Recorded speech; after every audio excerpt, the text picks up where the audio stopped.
if you have a question. Next question. Yeah. So I want to ask you about the process of the General Assembly of consensus, because it's something that we've been dealing with here. It's very difficult to get 100% consensus, and you can have one person block an entire action. Like last night we were going to show this film called Heist. The director was here, ready to show it, and one person apparently blocked it. And so, just one example. Can you speak to what's happening in New York about that? Yes, it sounds like you guys are having a lot of the same problems we've been having. The General Assembly, we went with a 90% consensus to get anything through. And what we started seeing, at least from my personal perspective of it, because, you know, no one can speak for the General Assembly, and if you try to, you would get your head chopped off. But from my personal perspective, there was always a small contingent of people who seemed to be bent on derailing every step we could make, whether it was, you know, whether we should hand out soup at this part of the park or soup at that part of the park, whether it was, you know, are you going to play the drums 24/7, or are we going to have some kind of time where there's some silence? You know, these were very heated, contested things, and it was almost impossible for us to get 90% consensus on anything at all. So within the past few days, we've moved to this. We have the General Assembly still, but we also have this new thing called a Spokes Council, and this has been a very hotly debated issue. It took us about 10 General Assemblies to just get this thing passed. Basically, how it works is all the different working groups. If you're a media working group, you have essentially a caucus. If you're, you know, working security, you have a caucus. If you're working on the food, there's a caucus. And so we have the Spokes Council, and each one of these caucuses has a person that goes to a meeting with, you know, representatives from each different caucus. And now we're trying to decide on things in that way. And the way it works is it's a rotating membership. It's not always one person from, you know, the food section. It's not always one person from the media section, you know. So it's a rotation of representatives in the Spokes Council. And we just had the first Spokes Council meeting 2 days ago. So how this is going to work, I don't know. I mean, just getting the Spokes Council passed was World War III. But, you know, from a personal perspective, again, I love the fact that, you know, everyone just kind of does their own thing. There's people who completely disagree with me on that. But, you know, this movement has been built so far by people just doing their own thing. So any attempt at kind of centralizing a process for, you know, decisions that are made is, I mean, you know, again, my personal opinion. But, you know, right now we have the Spokes Council. We'll see how it works. But, you know, ultimately, we say we have no leaders, but, you know, people, at least in New York, you lead by example, you know. I mean, you don't have to step up and say, oh, I'm a leader and I'm speaking for these people. What you have to do is you have to get down in the dirt and do the work. And if you do that work, and if you lead by example, people will gravitate in your direction because they see that you're putting in the work and you're doing something constructive.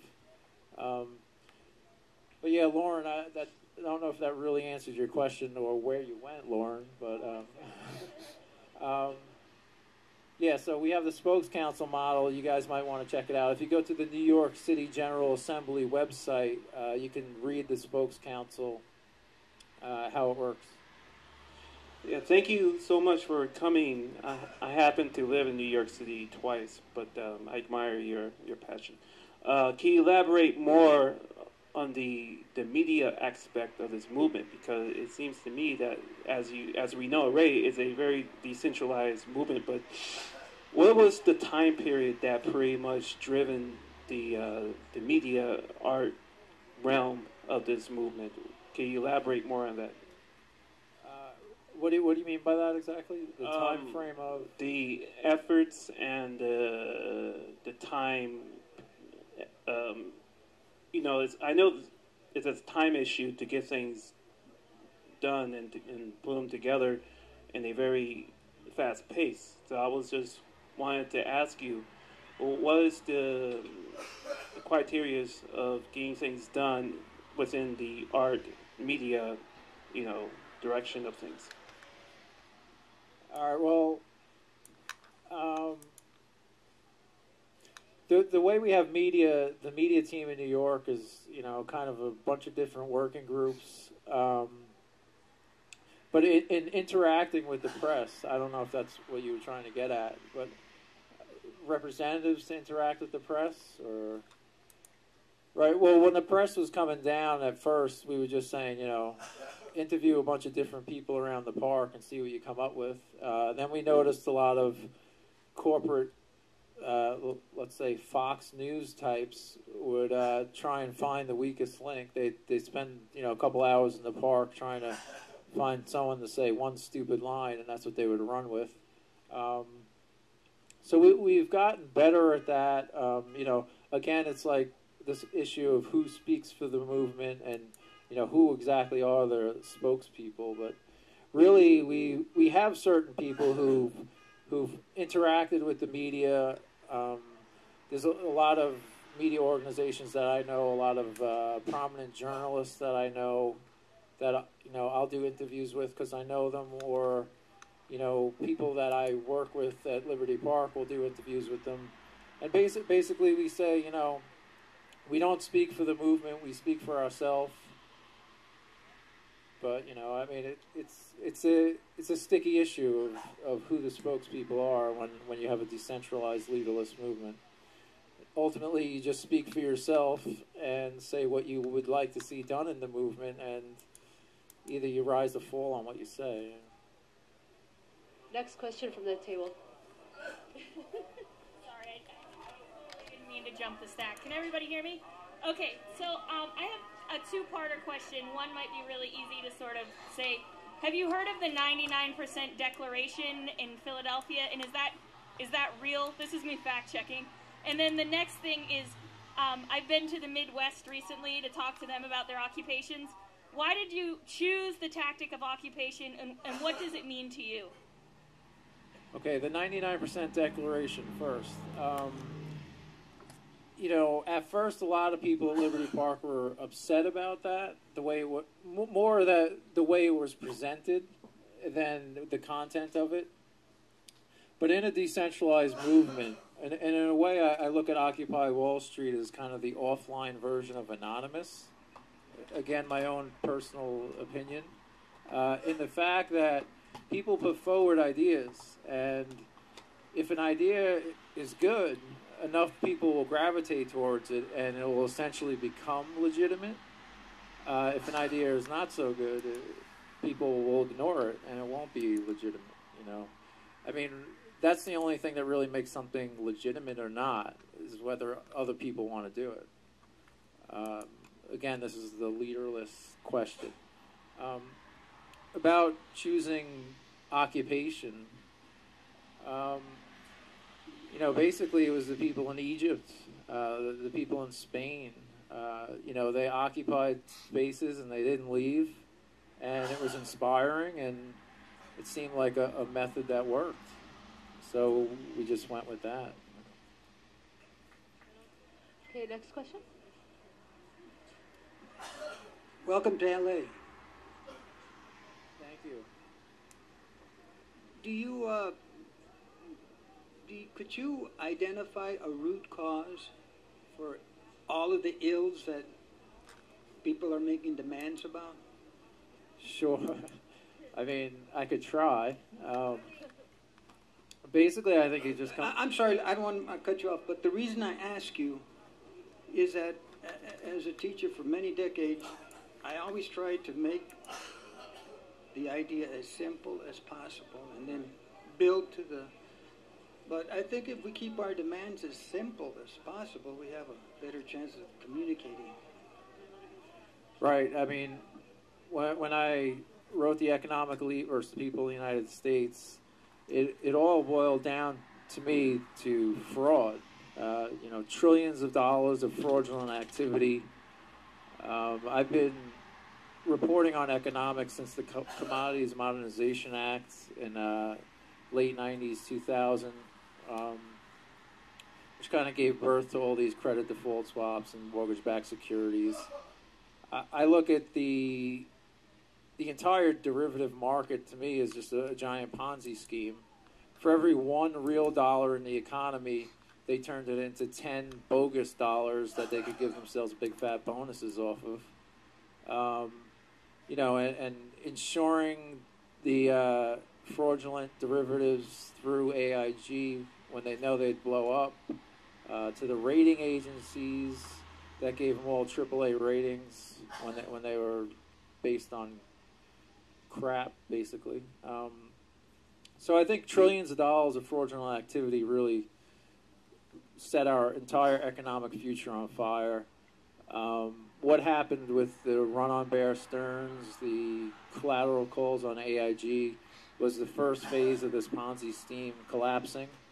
And the Bush administration and the Obama administration, instead of trying to cleanse the system, break up the banks, unwind all these fraudulent financial products, instead of doing that, they doubled down on the side of the Ponzi players.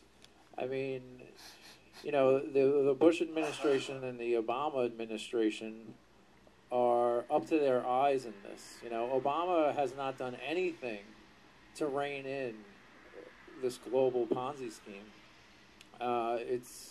It's unfortunate, and I know there's a lot of hardcore Obama supporters who come down to Liberty Park and they get upset with us when we say that. But you know, I've been reporting on economic issues for the past decade, and Obama hasn't done a single thing to, you know, I mean, he put Tim Geithner in charge of the Treasury.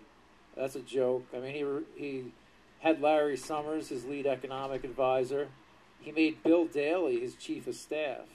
He supported the reconfirmation of Ben Bernanke. I mean, these are insane things to do. Those four people I just mentioned, you can make a case that they should be prosecuted. I mean, especially Geithner. You know, Hank Paulson was the Treasury Secretary before Geithner. Paulson was maybe the dirtiest of them all. He made $700 million building the bomb that blew up the U.S. economy. And, you know, Geithner was his right-hand man. The bailout of AIG was so scandalous. There were BlackRock. There was plans on the table to give AIG's counterparties 30 cents on the dollar. Geithner said, no thanks. I'll give them 100%, you know, 100 cents on the dollar. I mean, that was our tax money. And then, of course, they took our tax money and they gave themselves all-time record-breaking bonuses 2 years in a row. I mean, this is pure insanity. And, you know, the fact that Geithner and Larry Summers and even Robert Rubin and Hank Paulson, these guys, Ben Bernanke, these guys all knew exactly what was going on. And Obama, you know, kept these guys in power. That's inexcusable, in my opinion. So, to get to the point of your question,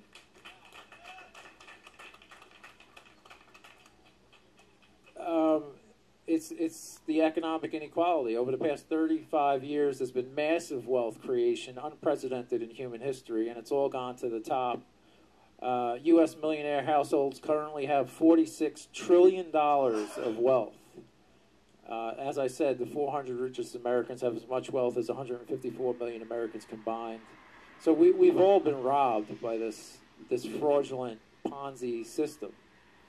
So, you know, people across the political spectrum, whether you're a Democrat, Republican, Libertarian, Progressive, we've all been robbed, and we all have to find common ground to, you know, basically, I would say, get money out of politics and break up the banks.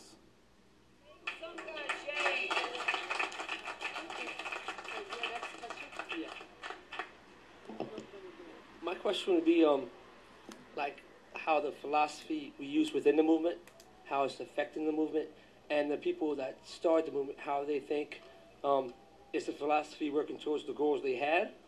Is it becoming out of control, leading to the philosophy itself? And how do you, like, is mediation going to be involved in this, or we just have a yes or no question at the end of government? You guys are asking very philosophical questions. I mean, I think what you were getting at was when we started this, what we wanted to happen and what is happening now. Is there a disconnect between that? Is that the question?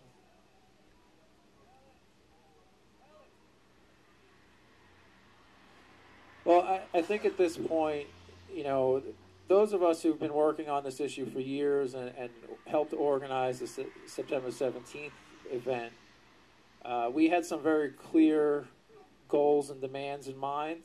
But, you know, like I said at the beginning of this, a lot of people are new to this. Everyone's been robbed. Everyone wants to have their say, and this movement has just begun. Even though it should have happened 3 years ago, it has just begun now. So, trying to answer your question, you know, I get very frustrated and stressed out that things aren't going the way I want them to go often, as do a lot of people I work with.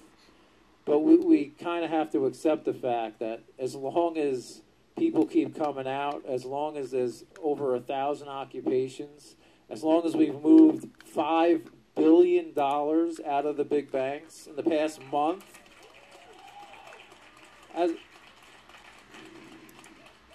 as long as stuff like that keeps happening, we'll let the message get muddled. You know, and honestly, even if you try to assert your will and your opinion on this movement, you'll get eaten up. I mean, there's, you know, I have certain things that I want done, but the more I push for them, the more people are going to push back on me, and I'll just end up getting crushed. So I'll just keep quiet and hope things keep happening the way they've been happening. Who was next to you?